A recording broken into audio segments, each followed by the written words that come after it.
So the world is undergoing rapid change in technology, in data, in information. We are in the digital revolution. We all know a lot of change is underway. And for climate to achieve a well below 2-degree world, we really need a deep structural transformation of how the world's economy works. Ultimately here we're talking about systems change and the need for the deep decarbonization of the economy over the next 30 or so years. I think if I would say anything about the feeling of this COP, there's so many great positive things going on, but I don't think that the need of urgency is strong enough.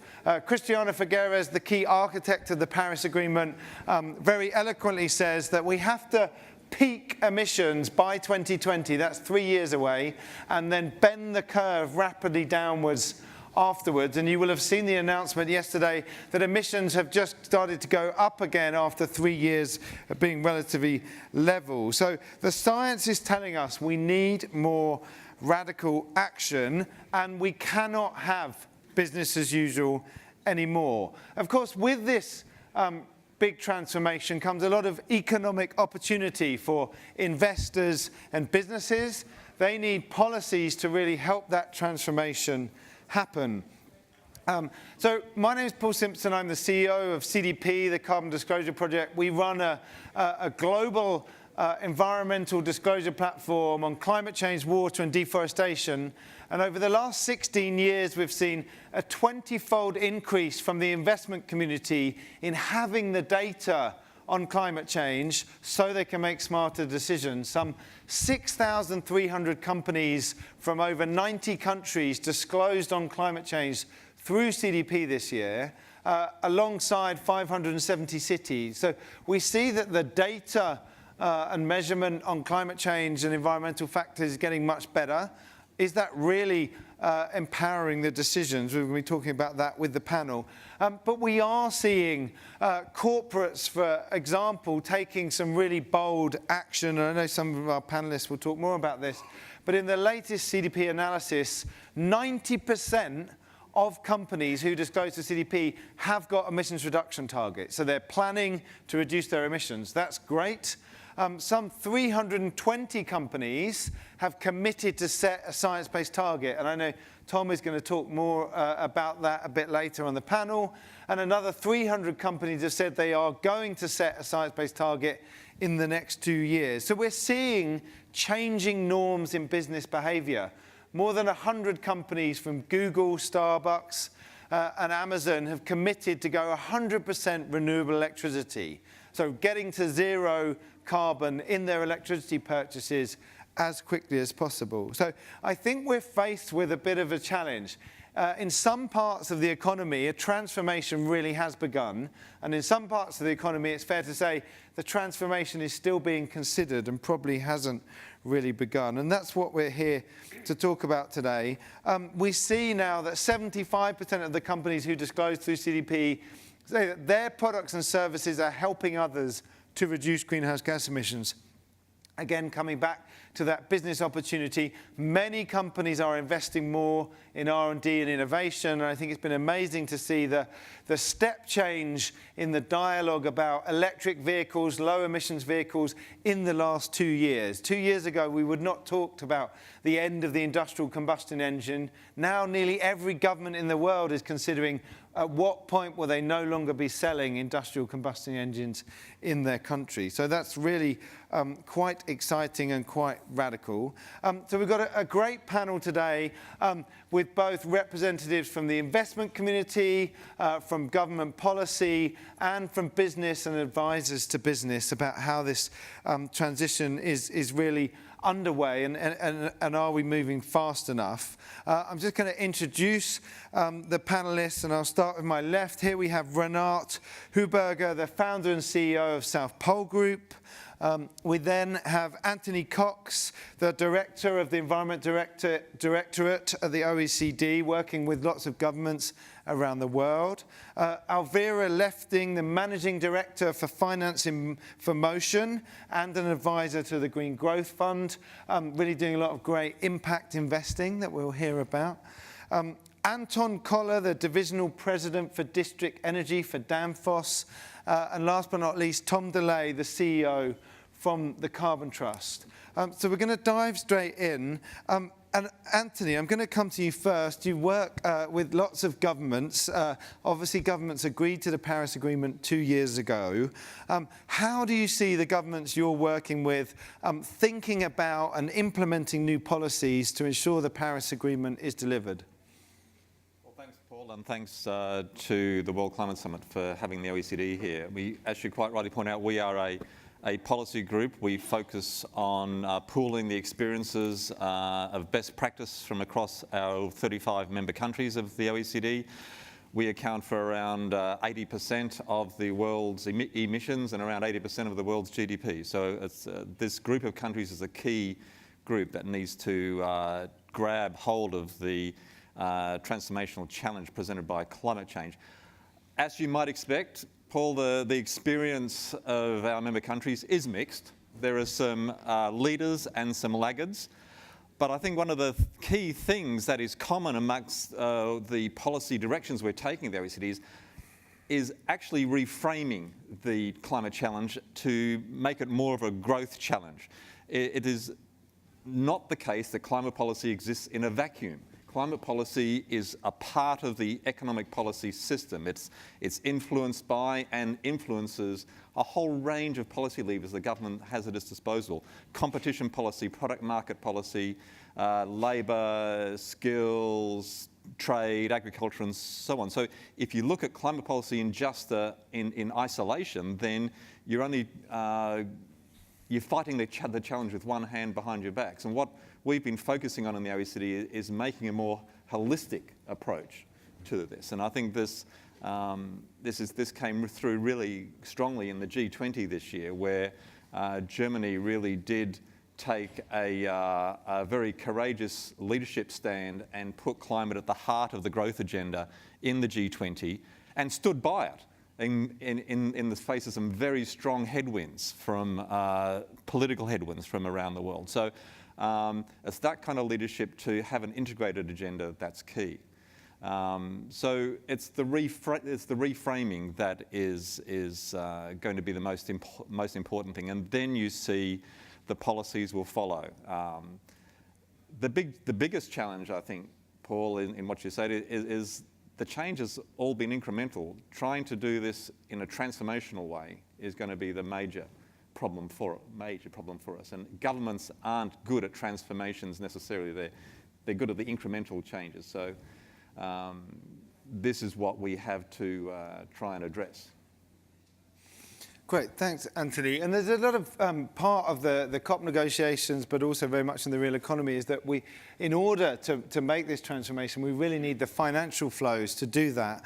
Elvira, you're at the heart of that. There's no shortage of capital in the world, is my feeling. But are we seeing the right kind of financial flows to deliver the change, and how are you seeing that in your work? Thanks for the question. And if I can just correct, our company is called Finance in Motion. If it were for motion, we would be more investing in transport. I hope I can be heard. Yes, private capital is flowing in the right direction, but at too little scale.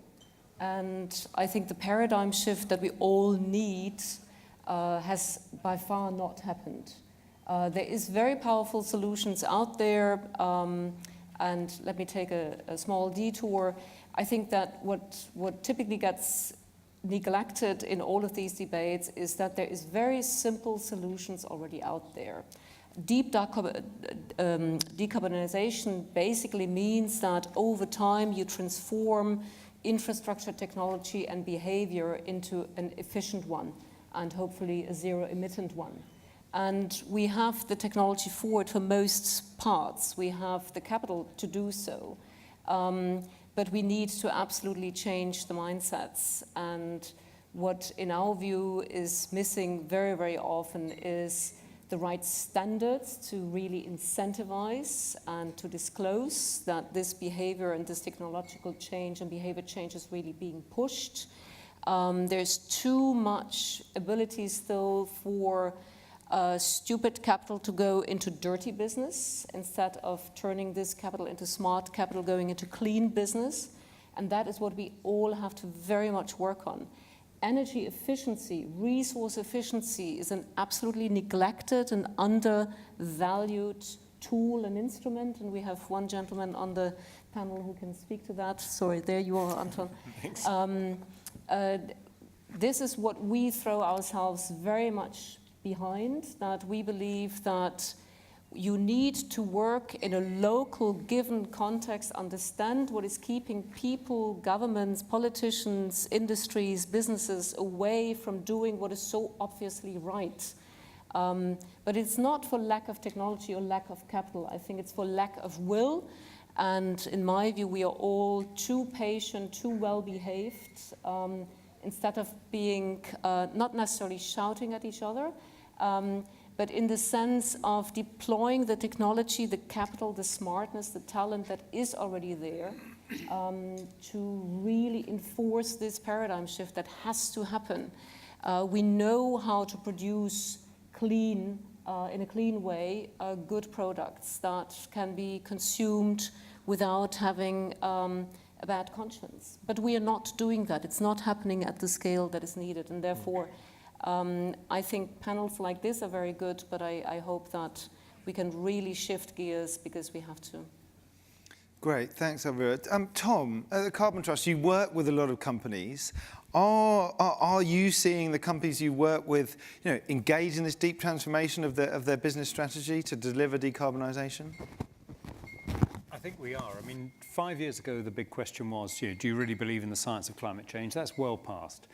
I think what corporates recognize is that there is an inevitable transition to a world where everything from food to clothing, from transport to the built environment, will be fundamentally different. It'll be more resource efficient. The infrastructure, products and services of the future will have to be, in many cases, an order of magnitude more efficient than they are. And the consequence of that is that very little of what we're doing today will be what we need to do in 2050. So I think corporates have signed up to this vision of we want to be part of this journey, part of the transition. To some degree, it addresses an angst amongst corporates that greenwash is always charged at them. If they can show that they are actually taking positive steps to be part of that journey, I think it's the anti-greenwash approach, and it's really where science-based targets come in. It's to say, whatever business you're in, you are part of that transition and part of that journey. If you set targets now that put you on the transition and actually the science-based outcome that you need moves, well, your targets will have to move. It's a commitment to the journey.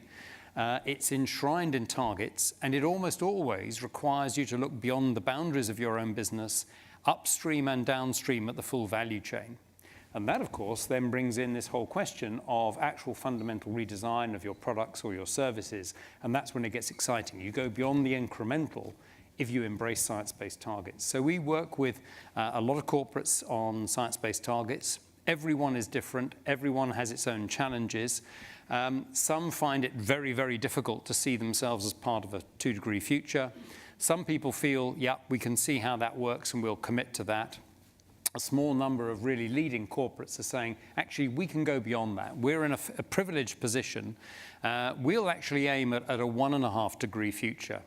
We've just been doing some work and published some work with British Telecom, with BT, with Carlsberg, and with Tesco, all of whom have signed up to science-based targets based on a 1.5-degree scenario, not a 2.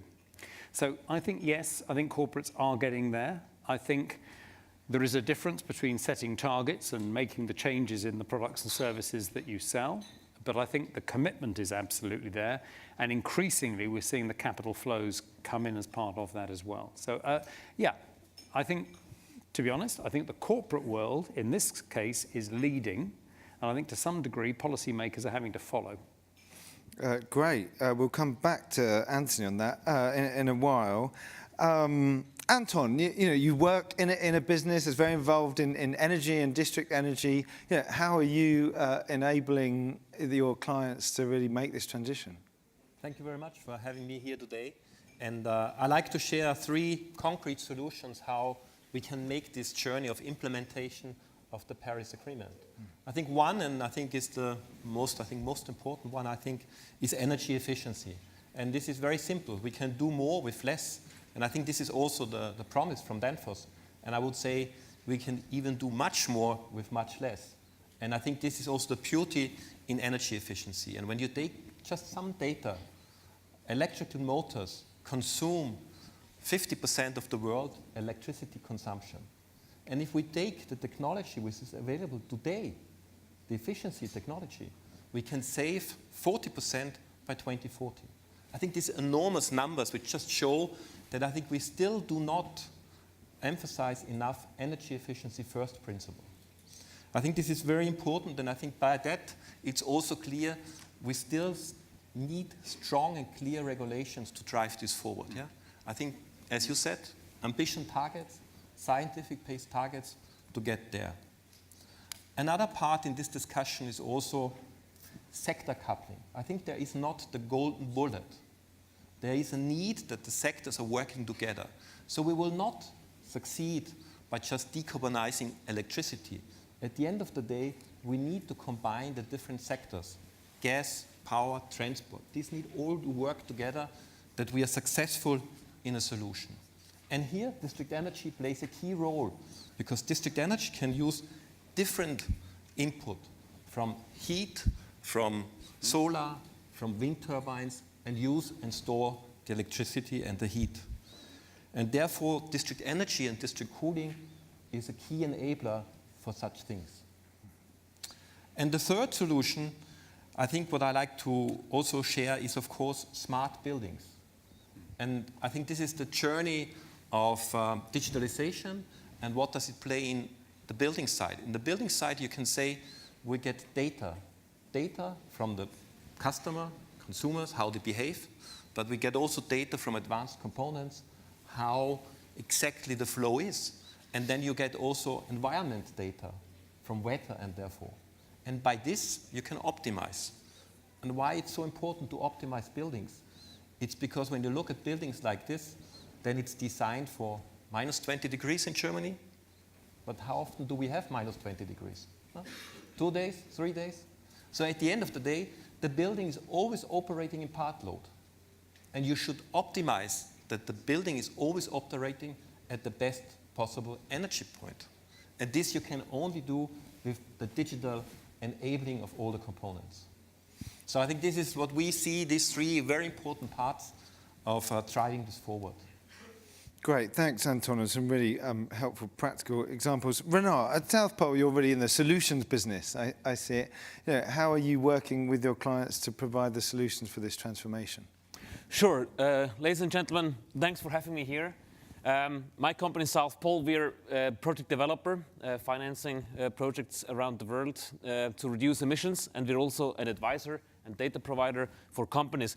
And I would quickly like to share 3 aspects to your question. Simon, you asked me to wonder about how is this transformational, and I would like to share 2 good and 1 bad aspects to debate. Good aspect, data.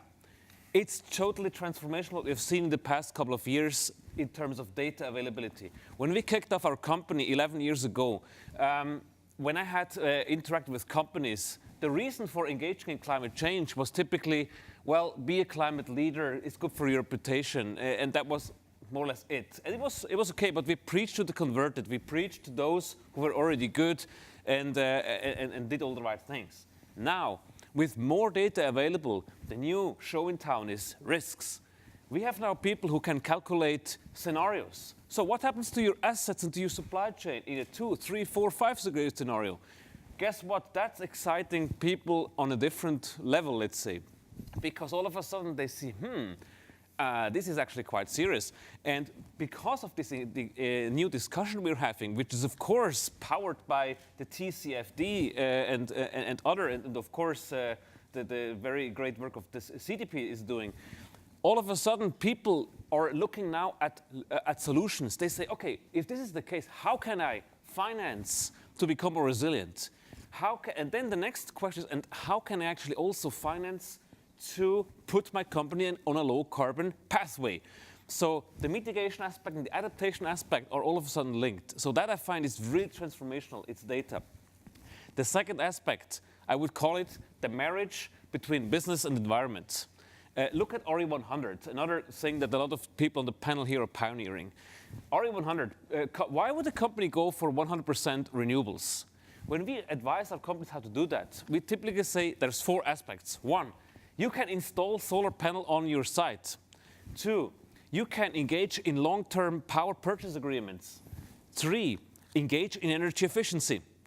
And 4, balance the rest with renewable energy credits. You can see that the energy efficiency space obviously saves you money. And a long-term power purchase agreement saves you money too. So this is not only a good thing for the environment, but it actually saves you costs. So that's a new thing. It's just making commercial sense. But now to close up, I also want to highlight one bad thing, and which I think we shouldn't close our eyes. And it is that with all these good things happening, there's also headwinds. And for example, Indonesia, in a country where we're active quite a lot, has an NDC which says 23% renewables by 2025, 30% renewables by 2030. Guess what they're building this year? They just commissioned 4 gigawatts of new coal-fired power plants, and another 13 gigawatts have just been signed. Keep in mind, a new coal-fired power plant, you have to run it for 40 years. So they're currently building up an infrastructure for burning more coal. And even though that's commercially interesting, there are a lot of vested interests in that. And I would like to also discuss that very openly. I personally don't know exactly what to do. It's just very interesting if you are the owner of this supply chain, and you're basically able to do more business there. So I think with all this good news, we should also keep in mind that we have some headwinds here as well. Thank you, Renat, and I completely agree. I'm going to Japan in 2 weeks' time, and I've seen their proposal for 45 new coal-fired power stations. That's in Japan, one of the most technically advanced countries in the world. So we need to talk about that. Anthony, you don't have to talk about Japan, but this is also difficult for governments. Yesterday, I was standing in the Marriott Hotel as the coal barge went down the river. We're in Germany. We have the energy vendor. Great ambition in renewables. Some really good work from the German government. They should be applauded for that. They were a leader at the G20. But these economies are in transition. What is holding governments back?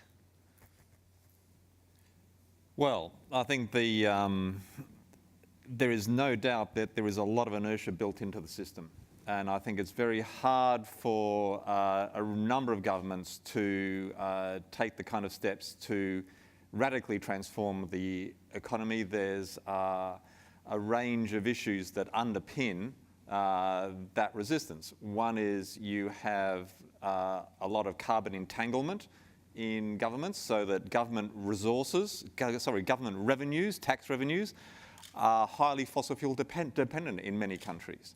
And so there is a symbiotic relationship between the fossil fuel sector and the government's stability of revenues.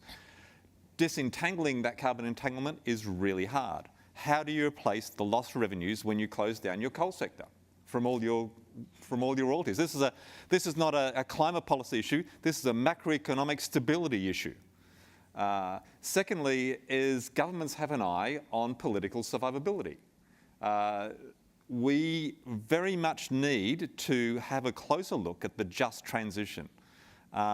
In the report that we did for the German G20 presidency this year called Investing Climate, Investing Growth, we put quite a lot of effort into teasing out what is meant by a just transition. This is making sure that there are, that in addition to no stranded assets, we do not want stranded communities, because those are the very communities that will then turn around to lead to the political backlash that we're seeing in a number of the OECD countries. So it's overcoming those kind of headwinds that is a real challenge. What can governments do about it? Renat pointed to one really good example: data, transparency in data. Laying clear the extent of the vested interest, the extent of the carbon entanglement, and so on. But also translating the risks into opportunities, trying to provide more light on what the opportunities of a low carbon transition are. And it's it's not trying to talk to people about what's going to happen in 2050. It's great for the vision, and it's essential for planning. Come back to what does it mean for you now? Clean air, clean water, more efficient resources, more efficient resource use, so on. These are things that affect your lives now. I kind of circled around there for you, Paul, but I think the bottom line is that governments have to take leadership, and they have to stand up to the vested interests and the inertia in the system. A good example I'd point to is Canada, where Justin Trudeau came to be Prime Minister a couple of years ago, just before the Paris Agreement, represented a radical turnaround of 10 years of climate inaction in Canada. He was a fundamental driver to, or that turnaround was a fundamental driver to the success of the Paris Agreement. And while the resource constraints of Canada are quite formidable, they're heavily dependent on fossil fuels. They've got some challenges in the institutional structure with the power of the provinces and so on. They now have a pan-Canadian framework on climate change. They're introducing carbon pricing throughout the country in 2018. They have signs of a headwind, but that's taken strong leadership in the face of significant challenges. We'll see how it goes. We wish them the very best of luck, and the OECD will be there to support them in every way we can. We're actually releasing our environmental performance review of Canada in a few weeks' time in Ottawa, and that contains a review of what we recommend in terms of meeting their climate commitments. But it's that kind of leadership that's going to be essential. Tom. Yeah, I think there are other ways maybe of addressing the problem. I mean, in the UK, we recognise that we have a particularly poor housing stock of domestic housing. And the government, many years ago, said that by 2016 there would be a policy for zero carbon homes. It was a good policy, it was well launched, well in advance, but essentially it was killed by the industry lobby, who said, as a construction industry, we don't want this. They argued that it would increase the cost of the homes, and as a result, politically, the support disappeared. So zero carbon homes in 2016 became a non-starter, but we still have the problem of our homes being particularly poor. A different solution might be found to the same problem. Much more recently, we've been doing some work developing a green bond for Barclays. Barclays have the biggest portfolio of mortgages pretty much in the UK, so they finance homes. And they wanted a green bond that really targeted the best performing homes in terms of carbon intensity. Now, fortunately, the UK government did provide, and does continue to provide in the public domain, a record for the energy performance of 16 million homes across the UK. So it wasn't that difficult to take those records and target a green bond at the top 15% of carbon intensity performing homes that one could find. That became a green bond concept last Monday. That was launched on the market as a 500 million euro bond. Within a day, it was oversubscribed by 3.7 times. Actually, the book closed at 1.85 billion euros. So there is an awful lot of finance that can be turned into investment going after the same objective as the policy aim, but via a completely circuitous route. There is no policy. There was no political risk. This was simply a very large investor able to target its financial capacity at an area of the market that it knows needs to be developed. So, there are different ways of looking at it. In that case, it was a policy failure, I would argue, and I think the financial community has come in almost to save the day. But let's see if there are more examples that we can find. Well, and Elvira, working in investment, you said there's no lack of capital or technology, but we need the right standards. At Finance in Motion, are you seeing enough deals?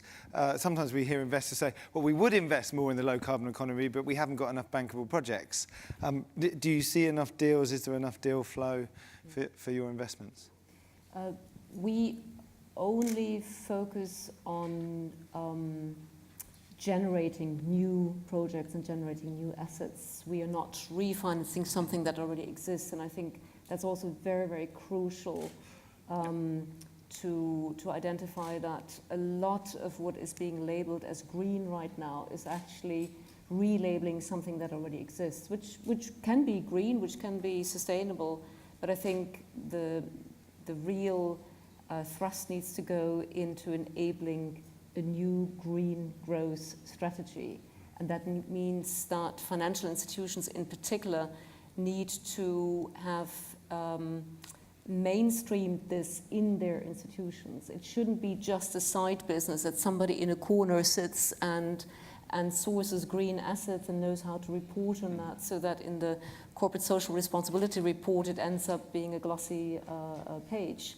So what we focus on is very much working with individual financial institutions and building the whole value chain with them. So lending staff that knows how to assess the greenness of a product. Is it a loan to a household for insulation, or is it a retrofit of a big company?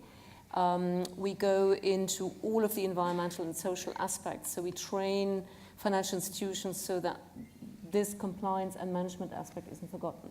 We go into the entire ecosystem in a given country to ensure that there is sufficient energy auditors, environmental auditors, that there is enough agents of change to really mobilize these new projects and give that push. To answer your question, I haven't forgotten your question. Yes, we do see that it can work. We do see, in particular, to come back to what Renat said, financial institutions in particular are very smart about understanding the correlation between risk and good environmental and social performance. And that is a very powerful tool. If you run a dirty business, you typically are an inert, phlegmatic manager who is not on top of the latest technological development and will not retain good staff. If, however, you are environmentally and socially conscious, that very, very often, and I haven't seen an exception, correlates with very good management practices, with smartness, with happy staff. Our company is the same example. Hi, Lloyd. If you can focus on doing good things, that typically means you're quite happy. But that ties us back to incentives. What we also try to do in the financial institutions we work with, and these are 60 institutions across 19 countries currently, ranging from very large banks to smaller leasing companies. We try to also understand the setup of a given institution. It needs to start with the governance. The board of a financial institution needs to buy into this. The incentives need to be set so that this kind of additional bottom line also gets rewarded at the end of the day when it's bonus time. All of these nitty-gritty things matter so that you can really implement something that is sustainable. If you just sweeten it with subsidies, one-off, they will do this one loan and then they will have forgotten it.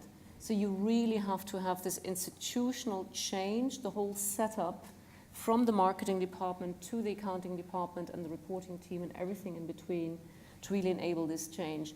We see that there is enormous traction for this now in the financial sectors, but of course there's also subsidies being rolled out massively that actually undermine some of these capacity building initiatives, but I guess we take that as some form of competition as well. So I think one of the key questions in finance is, so do you think there is now a lower cost of capital for more sustainable investments? Yes, Yeah. I would say so. And the low interest rate environment helps.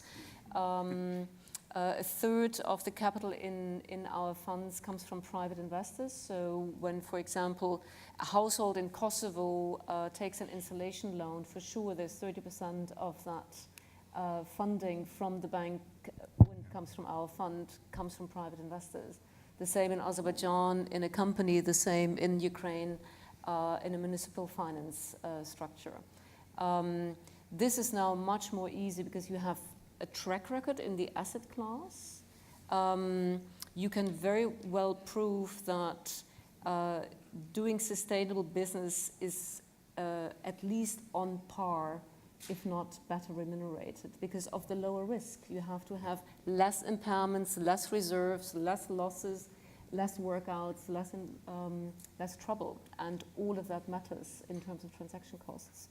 And this is a business case that private investors very easily understand. That if you're focused in your assets, if you're very credible in your reporting and tracking of the environmental impacts, if you have proper management, good governance, and you really have, you build the synergies that you spoke about, the coupling of sectors. You break through the fragmentation. We are either a water team or an energy team or a land use team. That makes no sense practically on the ground. You are a business operating under the sky, in front of the forest, and on the earth, and all of that needs to be tied together. This is, again, something that private investors very well understand. Yeah, no, great. And I mean, that's my favourite question, and increasingly we are hearing that the investment community is undergoing a transformation, and there is an appropriate risk-reward premium for more sustainable products. Renat, you're investing in lots of projects. Do you see that? Are you getting enough capital?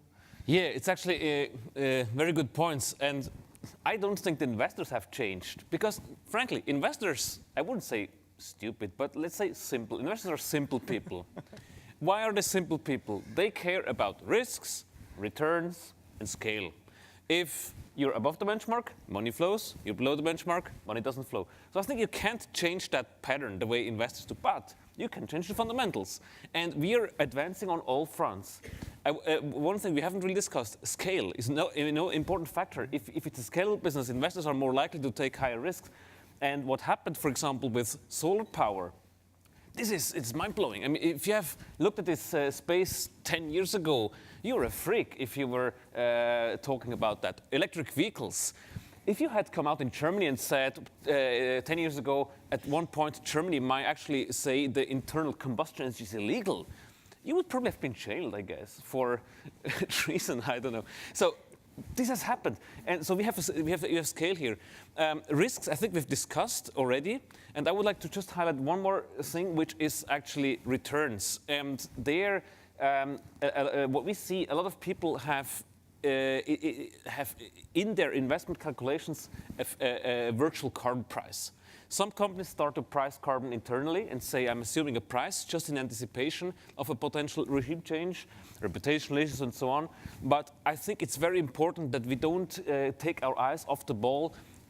Carbon needs a price, especially if we also want to turn around the very big issue of land use. I think we've advanced a lot in power, in energy efficiency, buildings, vehicles, nearly solved. But land use, that's the big question. It's just very attractive still to cut trees and plant land. So if we could have carbon pricing that would tip the balance and towards more returns, I think that would be the next big thing we shouldn't forget. I couldn't agree more. Through CDP disclosures, we see that 1,400 companies are using or implementing a carbon price in their business planning. And most of you, I'm sure, are aware that China will shortly announce the start of its federal carbon pricing scheme. Sector by sector, it will be a phased approach. But it means every company in the world is going to have a price on carbon in their supply chain. Most of them don't know what it will be. Anton, I'm not going to ask you about that. But yeah, we've got into the finance question. You're working with a lot of district heating and municipalities.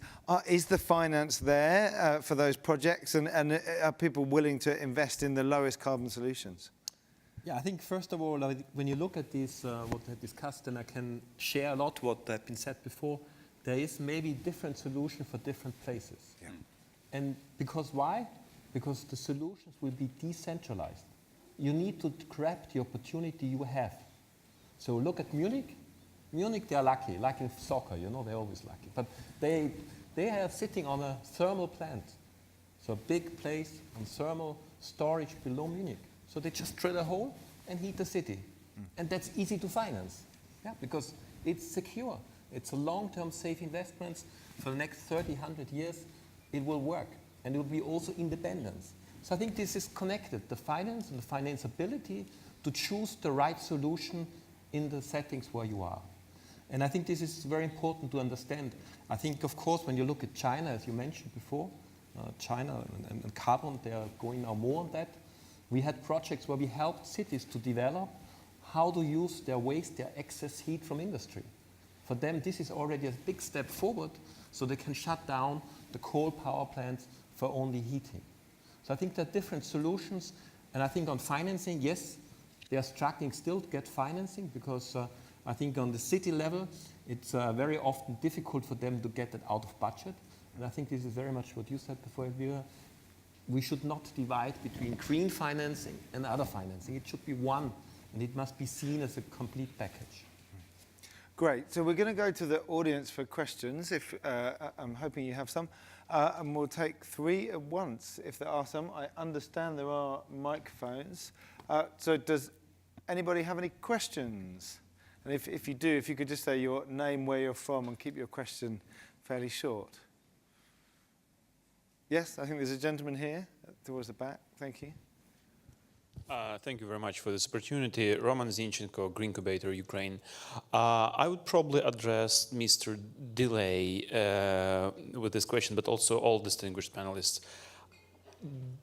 Do you see the most successful models of supporting the regulators and even pushing them towards creating incentives for climate positive financing and climate positive regulations in the regions, in the governments which are still stuck to the fossil fuels and which are still heavily rely on old school, hyper-centralized energy systems and energy resources? Thank you. Great, thank you. Any other questions?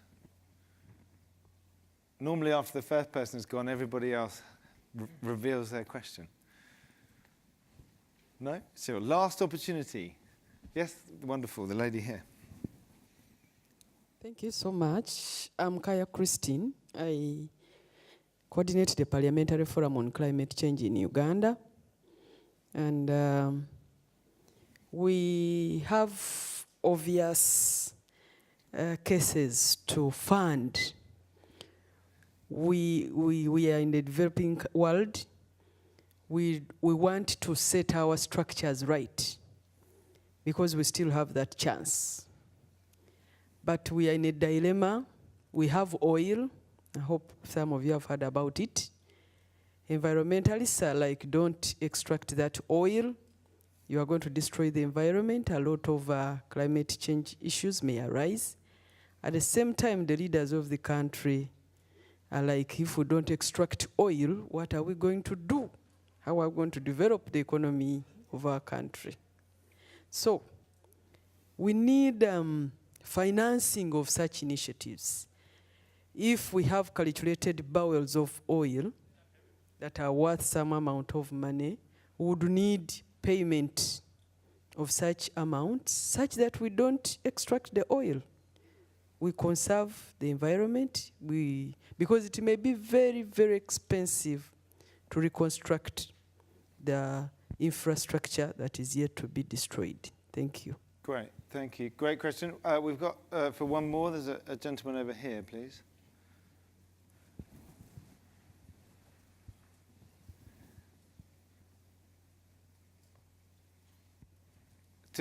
Right to the left-hand side, under the lights.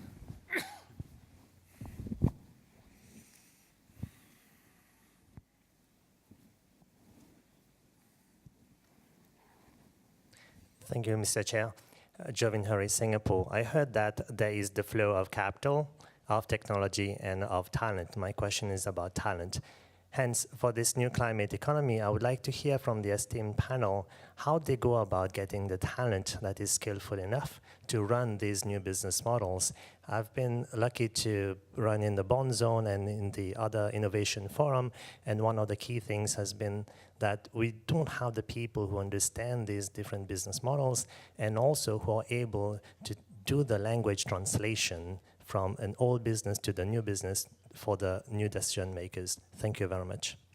Great, thank you. So we've got 3 good questions.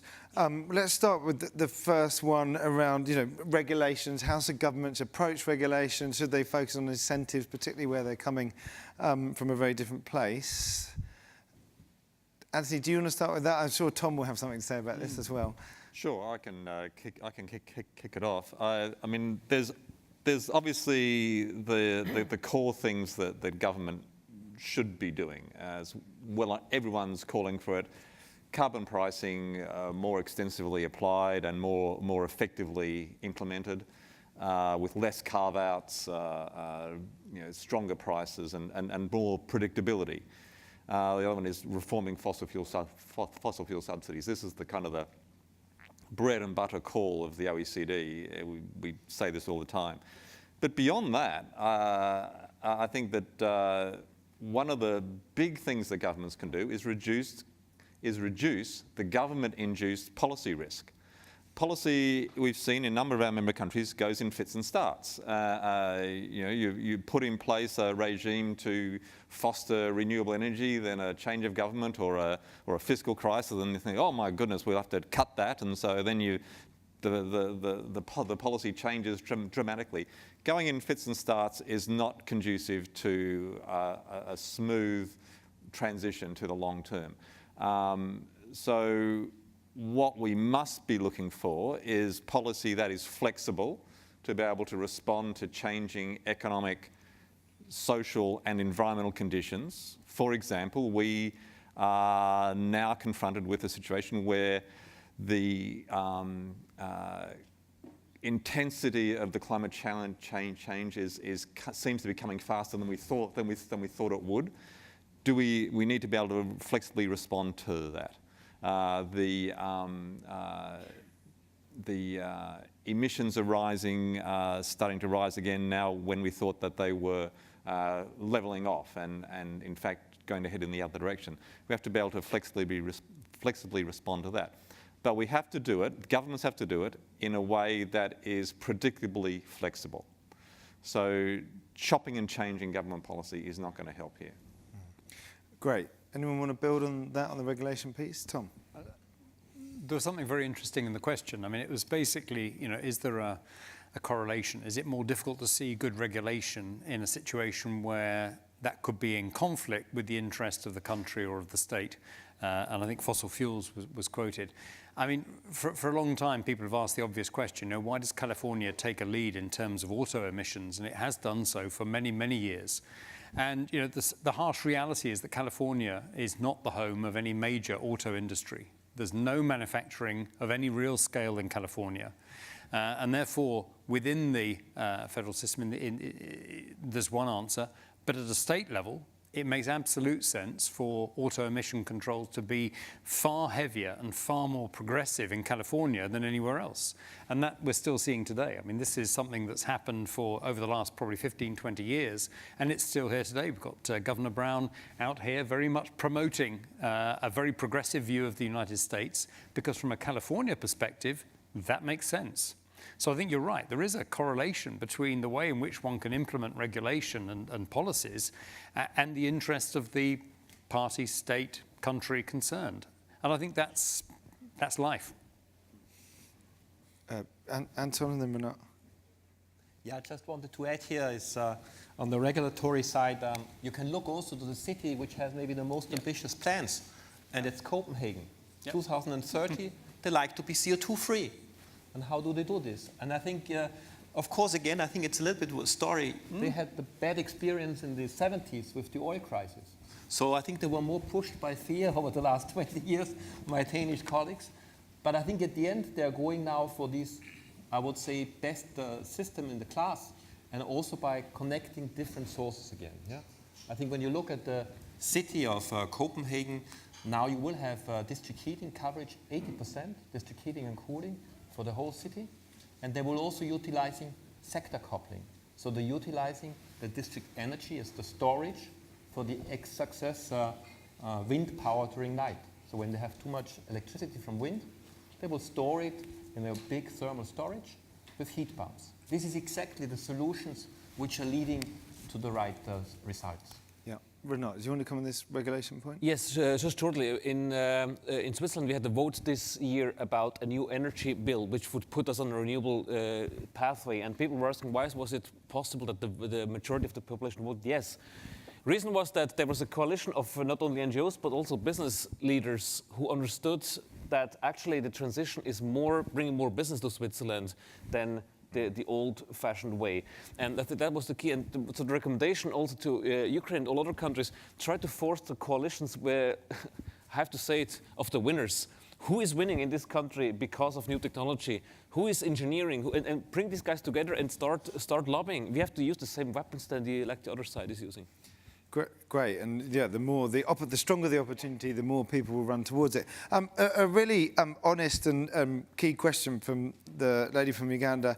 That this is a big dilemma for countries. Are they going to keep the fossil fuels in the ground and leapfrog onto a clean path?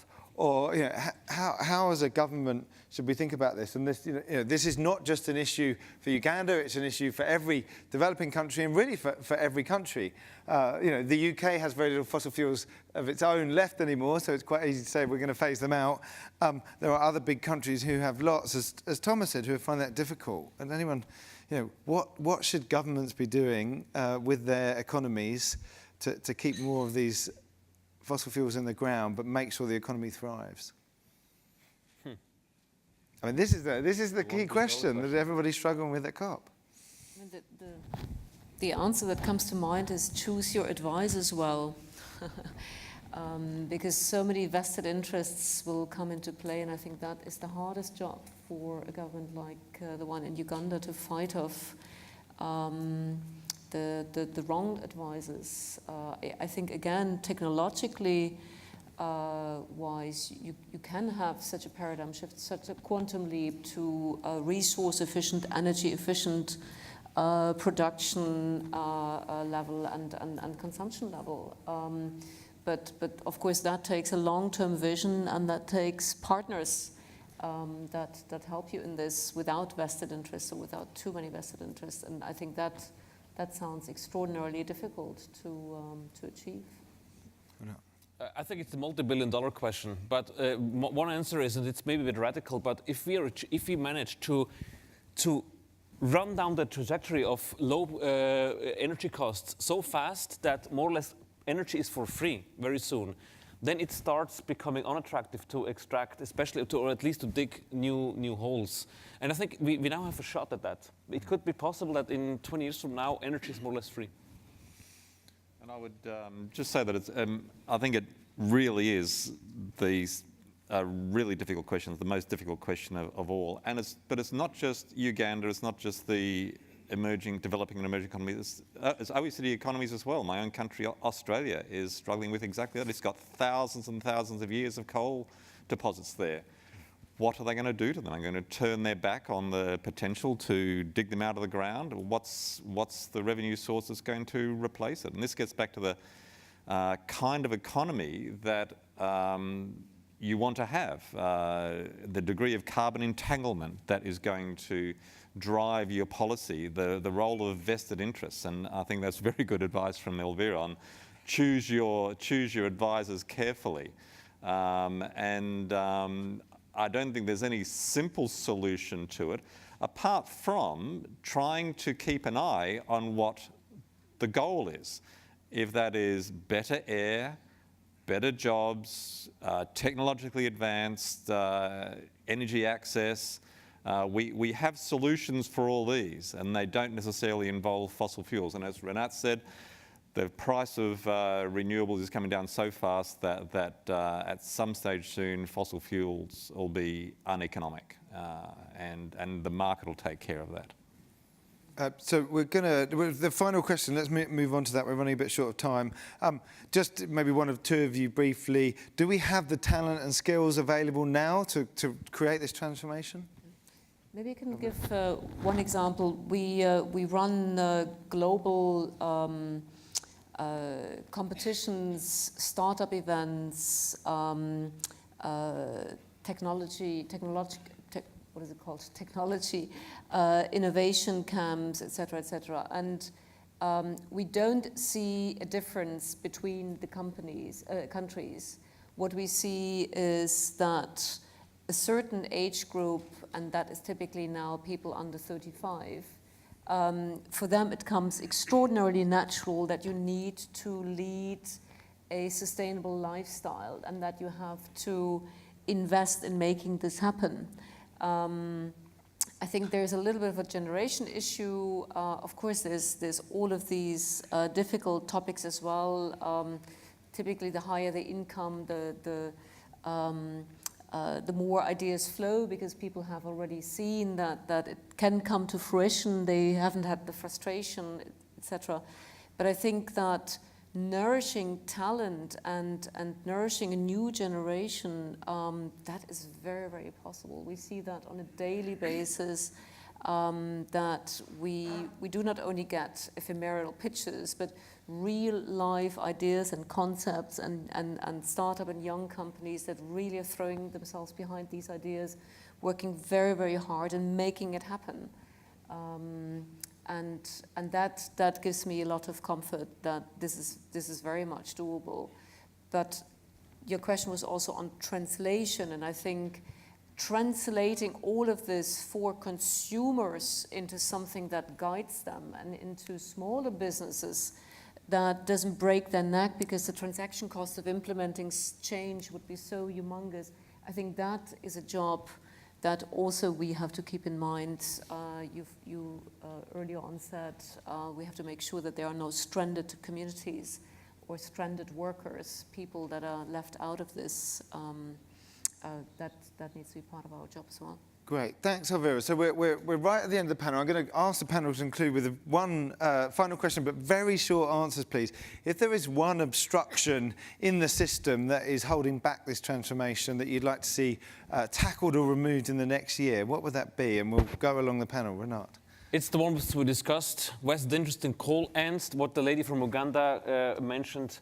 And one last point that I forgot to mention before, low energy prices won't, of course, help Uganda, but maybe the Paris Agreement can actually help. And we have to start taking it more serious, supported NDCs, somehow compensating Uganda for leaving the stuff in the ground by massively allowing investments in other dimensions. Paris hopefully can be part of the solution here. Anthony. I think let's not look at Paris, let's not look at climate policy just on its own. I think the integrated approach, looking at it from a growth perspective, it's an integral part of the growth story for the 21st century. Let's not stick with the business models of last century. We need to go forward and think more broadly about how we incorporate climate policy and climate action into our everyday economic policy advice. Great. Elvira? I think pricing of externalities is key. If it's clear what actually you are consuming and how you're producing, then you will stop consuming that and you will stop producing it. If you really have to disclose how many rare earth, how much pollution this costs, what actually the health effects are, et cetera, et cetera. So to me, that is transformational. Great. That isn't happening yet. Anton? Yeah, for me, I think the most important is let's be ambitious in the implementation.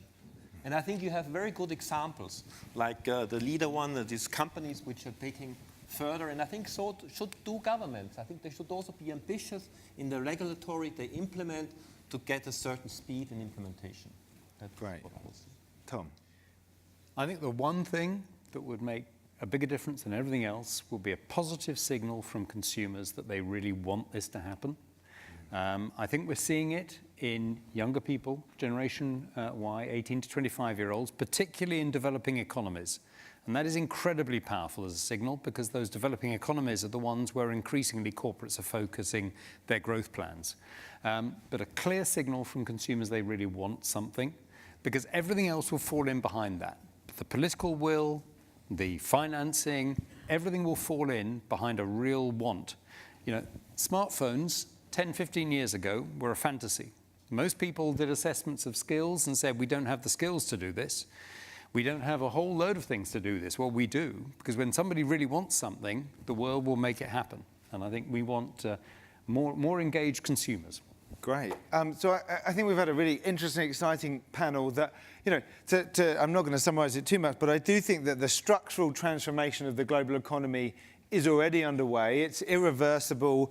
It really begun before 2015, but was kind of strongly signalled by the Paris Agreement. But also, you know, being honest with ourselves, there are many challenges, still blockages, and we've really got to increase the pace and scale of that transformation. So it's been a wonderful panel, and really ask you to thank the panel. And